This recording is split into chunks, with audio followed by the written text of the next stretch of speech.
Don't forget to subscribe to our channel and press the bell icon to get the latest updates of Aakar Foundation. Aakar Foundation. आदरणीय sir, आपणास सन्मानित करताना आकार foundation व नागपूर, संपूर्ण विदर्भ, अमरावती आणि नागपूर विभागाचे विद्यार्थी आम्ही स्वतःला सौभाग्य आणि भाग्यवान मानतोय. पुनश्च एकदा आदरणीय इंद्रजीत देशमुख सरांचं आपण इथे स्वागत करू. मी आकार फाउंडेशनला धन्यवाद देतो की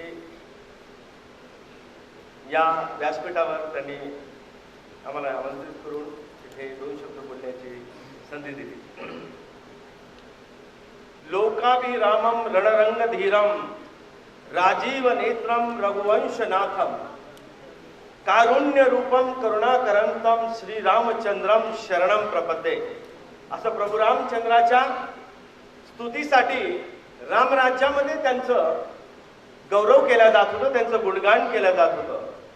परंतु आज इथे वाघाच्या छातीप्रमाणे राम वाघ यांनी एवढा मोठा कार्यक्रम तुमच्यासाठी उपस्थित केलेला आहे आणि समृद्ध भारत निर्माण करण्याचं स्वप्न उराशी घेऊन हा कार्यक्रम तुमच्यासाठी उपस्थित केलेला आहे. त्यासाठी मी सगळ्यांना नम्र विनंती करतो की त्यांनी उभं राहून त्यांना स्टँडिंग ओवेशन देऊन मोठ्याने टाळ्याच्या गजरात त्यांचं स्वागत करावं.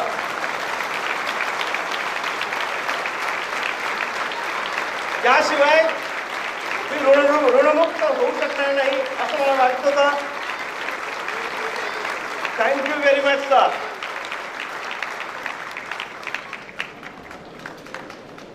थँक्यू. ओके, आज आत्ता मला समाधान झालं आणि तुम्हालाही समाधान झालं असेल. आदरणीय रमेश सरांना थोड्या वेळापूर्वी आम्ही ऐकत होतो, अर्धा तास तिथे बसून ऐकत होतो. असा हा व्यक्ती भारत मातेचा सुपुत्र म्हणून गौरव करण्यास पात्र आहे.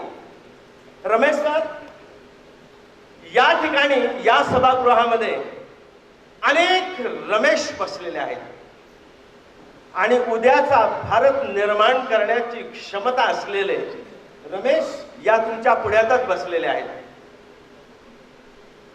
आजचा हा विषय, कारण माझ्याजवळ फक्त 10 मिनिटं आहेत, सरांचा वेळ थोडासा चोरून घेतलेला आहे. 10 मिनिट्स आहे आणि 10 मिनिटांमध्ये फक्त 10 पॉइंट सांगायचे आहेत तुम्हाला.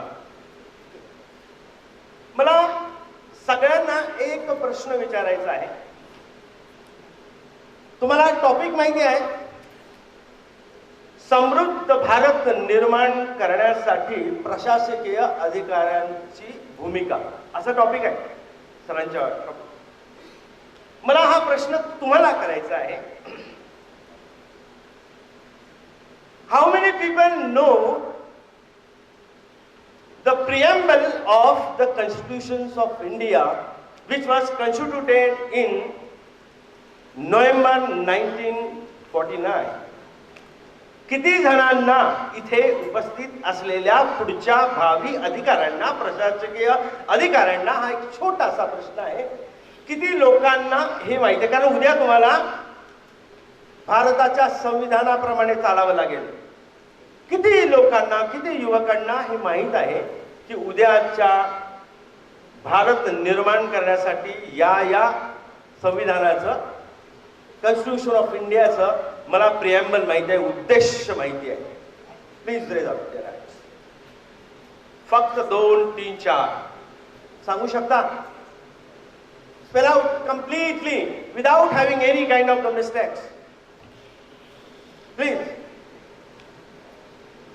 जेव्हा आपण, प्रश्न हाच आहे बस. Thank you very much. कमीत कमी हा उभा राहिलेला आहे, लक्षात ठेवा. आणि this is the test before the youth, की जेव्हा एखादा प्रश्न निर्माण केला जातो त्याचं आपल्याला ज्ञान किती आहे. म्हणून I request to all the young people here, whenever you are trying to build tomorrow's India, you have to have the complete understanding of our constitution. चला, ठीक आहे. माझी अशी विनंती आहे की सगळ्यांनी, वेळ कमी असल्यामुळे आजच्या विषयाला अनुसरून सगळ्यांनी फक्त उभं राहून एक वेळ ही शपथ घ्यायची आहे की मला ह्या भारत देशाचं संरक्षण करण्याकरता, भारत निर्माण करण्याकरता मला आज कटिबद्ध आणि प्रतिज्ञा घ्यायची आहे. घ्याल तुम्ही? I request everybody to stand up. सगळ्यांनी माझ्यासोबत म्हणायचं आहे. मला माझ्याजवळ फक्त 6 मिनिटं शिल्लक आहे. 4 मिनिटं झालेले आहेत. आम्ही भारताचे लोक. बेमनीच्या देठापासून सगळ्यांचा आवाज निघाला पाहिजे. आम्ही भारताचे लोक, भारताचे एक सार्वभौम, समाजवादी धर्मनिरपेक्ष लोकशाही गणराज्य घडवण्याचा व त्यांच्या सर्व नागरिकास सामाजिक, आर्थिक व राजनैतिक न्याय, विचार, अभिव्यक्ती, विश्वास व श्रद्धा व उपासना यांचे स्वातंत्र्य आणि दर्जाची व संधीची समानता निश्चितपणे प्राप्त करून देण्याचा, या सर्वांमध्ये व्यक्तीची प्रतिष्ठा व राष्ट्राची एकता आणि एकात्मता यांचे आश्वासन देणारी बंधुता, याचा संकल्प आम्ही आज करत आहोत आणि या संविधानाचे परिपूर्ण पालन करणार आहोत. Thank you very much. Please be seated.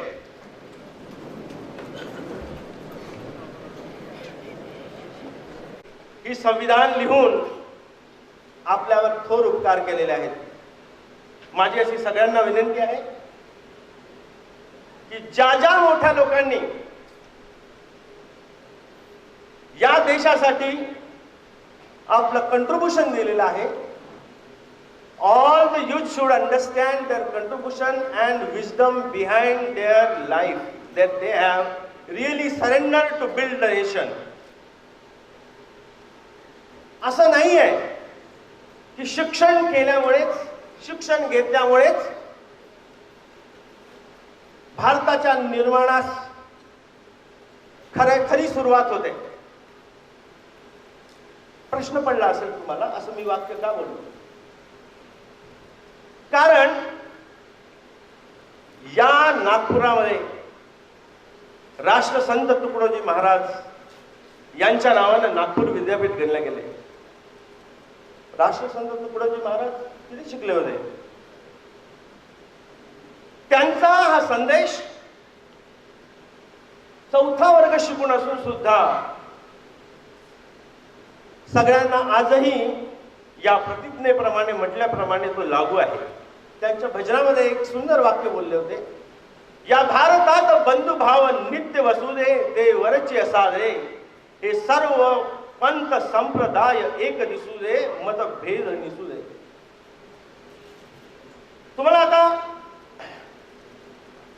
आश्चर्य वाटलं असेल की the saint who is considered as a national Saint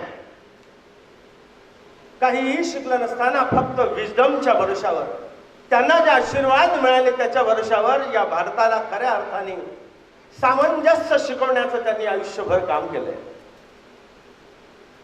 समानता शिकवण्यासाठी 2 महान व्यक्ती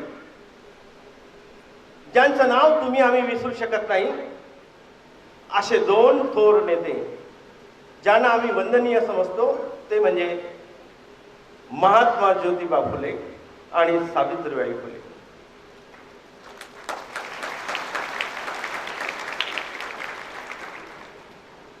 का? कारण समानतेची खरी व्याख्या, समानता म्हणजे सगळ्यात आपण ज्यांनी खरी जपली ती समानता महात्मा ज्योतिराव फुले यांनी जपली. सगळ्यात महत्त्वाचा प्रश्न आता आपण जेंडर बायस आपण समजतो.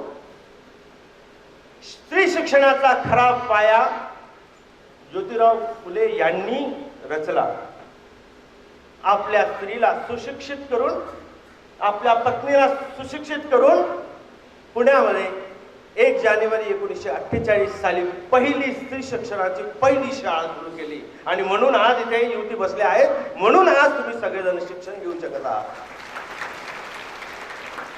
सगळी मूलभूत तत्व या मोठ्या महान व्यक्तींनी जपली आणि आपल्या लाईफमध्ये ती इम्प्लिमेंट केली.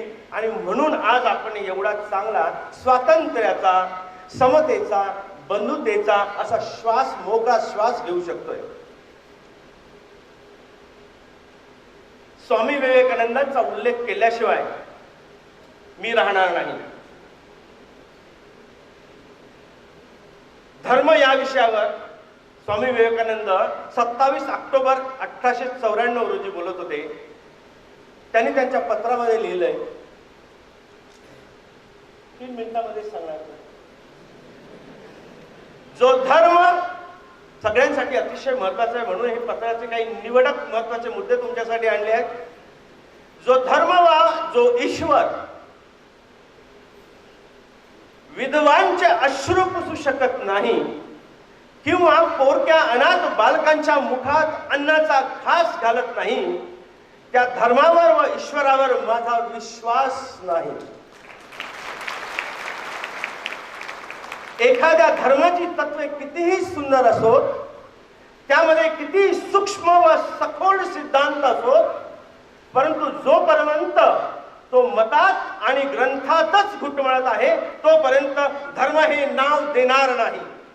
स्वामी विवेकानंदांनी धर्म काय हे शिकवलंय. कारण समता, धर्म, विश्वास, बंधुता हेच आपल्या कॉन्स्टिट्यूशन मध्ये बेसिक लिहिलेलं आहे. त्यांनी तुम्हा युवकांना, जसं रमेश घोलप सरांनी त्यांच्या जीवन गाथेमधून, जीवन प्रवासामधून एकच शब्दामध्ये त्यांचं मी वर्णन करू शकतो की ते अतिशय धाडसी व्यक्तिमत्व आहे. कोणत्याही परिस्थितीमध्ये खचून न जाता त्यांच्या ध्येयापर्यंत सतत प्रयत्नशील राहून आज ते आपल्या समोर माननीय, सन्माननीय कलेक्टर म्हणून उपस्थित आहे. हा व्यक्ती विवेकानंदापेक्षा कमी नाही आहे.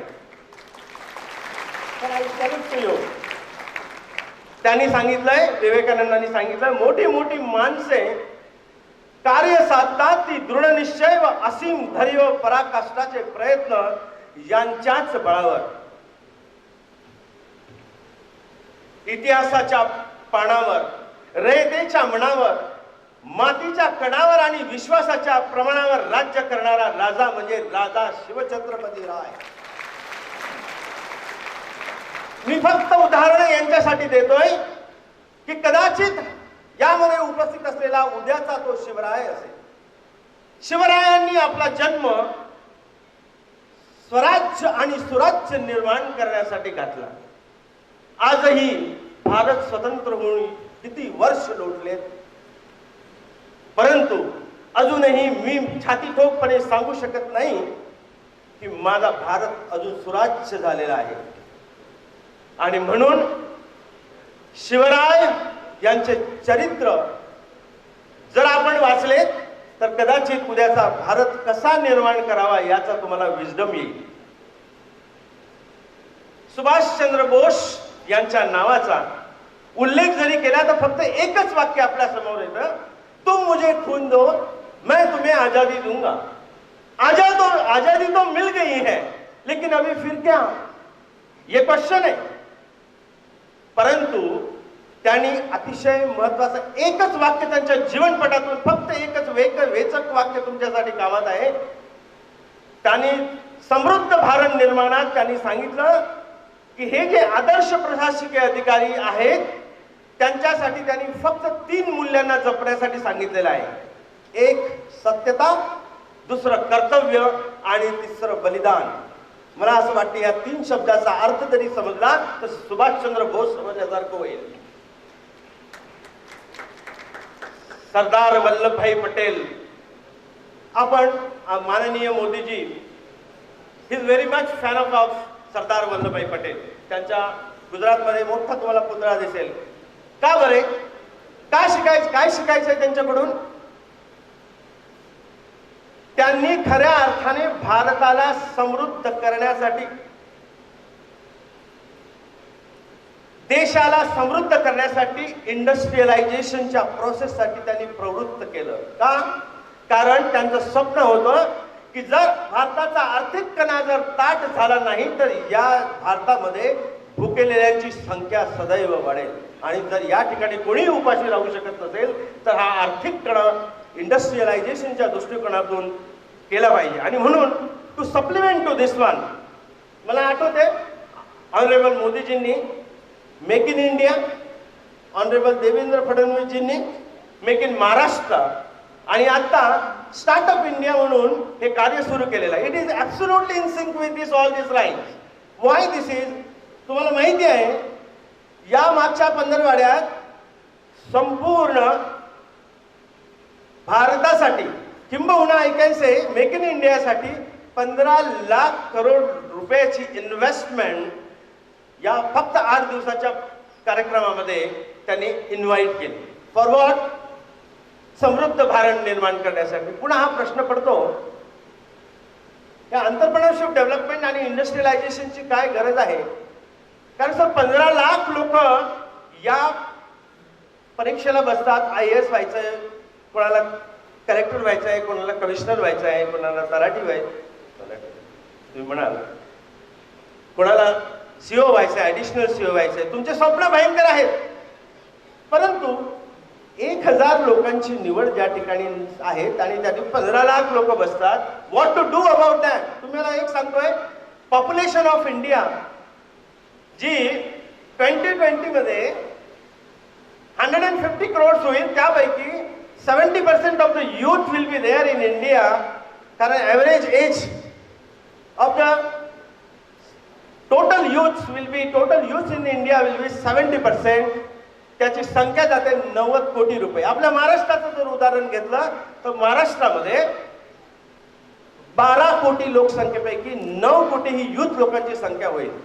And if all the youths are not employed, not given a proper justice, not got the proper opportunity, then there will be absolutely chaos in the society. आणि म्हणून उद्योगाकडे तुम्ही चला, हा त्यांनी नारा त्यावेळेस दिला. आणि म्हणून perhaps I consider that this is a very important significant initiative. You have to think once again. आदरणीय इंद्रजीत देशमुख सरांसोबत आम्ही गाडीमध्ये येत असताना हाच चर्चा. सर, काही लोक त्यांना येऊन पटापट भेटले, सर मला कलेक्टर बनायचे, कमिशनर बनायचे, कसा अभ्यास करू? त्याने सांगितलं, बाबा रे, कलेक्टर कमिशनर म्हणून काय करशील? आता पण हा थोडासा नाजूक भाग आहे, तुमच्यासाठी फार नाजूक भाग असल्यामुळे तो प्रश्न कदाचित मी तुमच्या पुढे मांडतो. If you look at to the real condition of all the officers who are there in the government, because I got the opportunity to be with the many officers and I am on the advisory body of the many government agency. I understand their limitation because the political system in India specifically, they are not allowing them to flourish and to allow them to work for the sake of nation. आणि म्हणून तुम्हाला हे थोडा धोक्याचा संकेत मी मुद्दाम देतो. याला धोका म्हणू शकत नाही, कारण सरांनी सांगितलं कोणत्याही कठीण परिस्थितीमध्ये आपल्याला पुढे जायचं आहे. Understand, think about this. Even you may be selected for the post of collector, commissioner. मला माहित आहे DCP बाकीच्या CP कमिशनरची एक मिनिस्टर आल्याबरोबर कशी धावपळ होते. They have to leave all the work and they have to run after them, leaving their basic duties aside. But anyway, this is the protocol we need to follow. तुम्हाला त्यातून एकच message द्यायचा आहे. इंद्रजीत देशमुख सरांच्या त्या शब्दांमध्ये कदाचित ते उल्लेखही करतील त्यांच्या याच्या भाषणामध्ये की तुम्ही अधिकारी व्हा, परंतु कोणाचे गुलाम बनून अधिकारी म्हणून जगू नका. You have to be absolutely a free kind of the officer. You have to prove your performance and performance. There are 3 laws of performance. पहिला लॉ, तुम्हाला जर उद्या परफॉर्मन्स इंडेक्स हाय करायचा असेल, सरांनी पण त्यांच्या आयुष्यामध्ये, रमेश सरांनी त्यांच्या आयुष्यामध्ये परफॉर्मन्स सगळे अडथळे दूर करून पुढे गेले. परफॉर्मन्स ते 3च लॉ आहेत त्याचे एकच. कोणालाही यशस्वी व्हायचे असेल फक्त 3 गोष्टींची लक्षात ठेवा. First law of performance is, तुम्हाला ज्या गोष्टीचा बदल घडवून आणण्याचा आहे, समजा आता सध्याचा दुर्भिक्ष, तुम्ही कलेक्टर झाल्यानंतर, कमिशनर झाल्यानंतर, कोणत्याही अधिकारी झाल्यानंतर सगळ्यात महत्वाचा प्रश्न आत्ताच जर आपण बघितला, फॉर एक्झाम्पल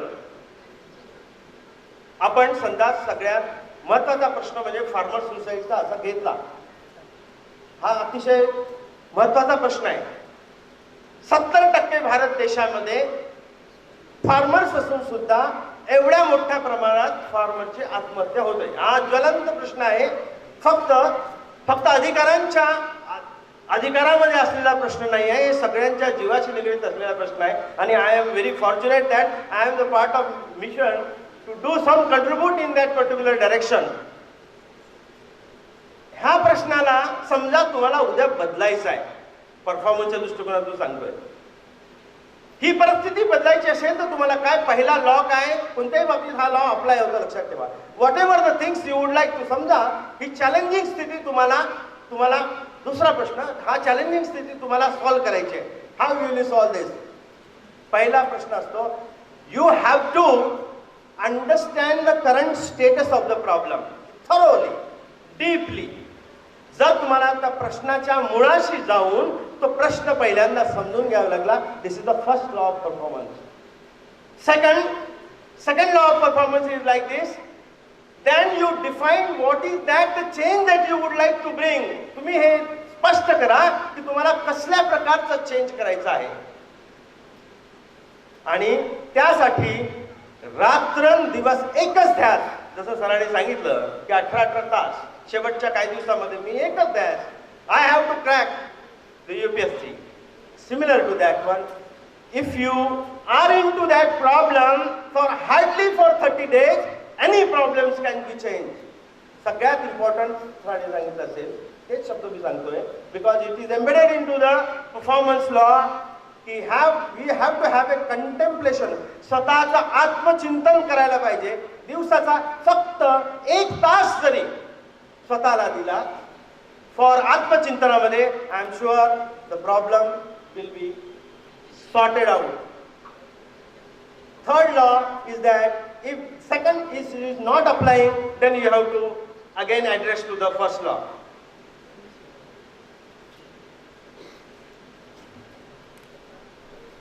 शेवटी 15 मिनिटं 1 मिनिट झालेलं आहे. 1 मिनिट पुढे खिचू इच्छितो कारण महत्वाचं आहे.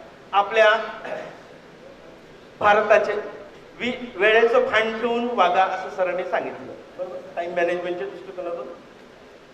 शेवटल्या मिनिटाला फक्त त्या व्यक्तीला स्मरतोय ज्यांनी आयुष्याच्या शेवटच्या क्षणापर्यंत फक्त यूथ डेव्हलपमेंटसाठी आपलं आयुष्य घालवलं, ते म्हणजे honourable late doctor Abdul Kalam.